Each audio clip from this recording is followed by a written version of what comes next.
गुरुदेव, छठ पूजा में हम सायंकाल के सूर्यदेव को अर्घ्य अर्पित करते हैं। इस प्रथा के पीछे कोई न कोई कथा तो अवश्य होगी कुलगुरु। है ना राजन? तो गुरुदेव, इस पावन अवसर पर क्यों न हम उस कथा का श्रवण करें, और तब तक सूर्यास्त का समय भी हो जाएगा। अवश्य। पूर्व काल की बात है। एक राजा थे, प्रियवंत। उनकी पत्नी थी मालिनी।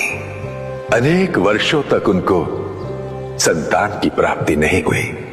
ऋषि कश्यप के पास गए, उनसे आग्रह किया, प्रार्थना की कि पुत्र प्राप्ति के लिए कोई उपाय बताएं।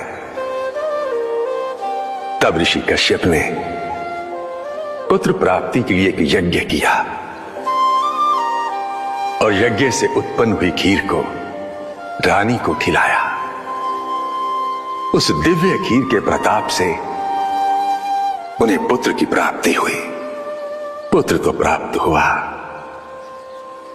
किंतु वो मृत था। राजा प्रियवंत बहुत आहत हुए।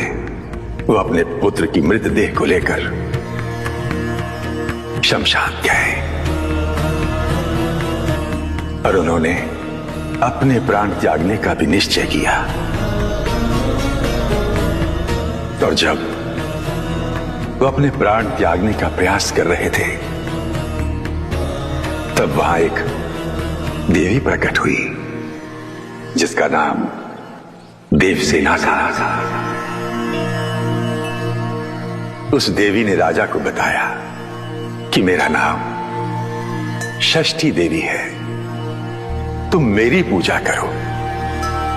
उगते हुए सूर्य को अर्घ देने के पश्चात अस्त होते हुए सूर्य को भी अर्घ प्रदान करो। तब राजा और रानी ने कार्तिक माह के शुक्ल पक्ष को षष्ठी देवी के बताए अनुसार पुत्र प्राप्ति के लिए पूजा की, और तब उन्हें संतान की प्राप्ति हुई।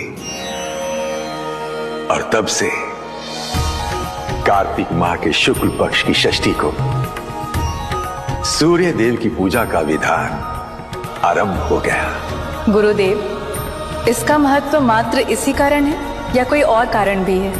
वस्तुतः सूर्य के त्रिकाल में 3 स्वरूप होते हैं। उदय होते हुए सूर्य ब्रह्म स्वरूप होते हैं,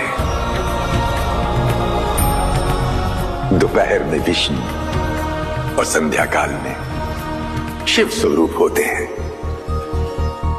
संध्या के समय सूर्य देव की पूजा से संतान की अकाल मृत्यु से रक्षा होती है,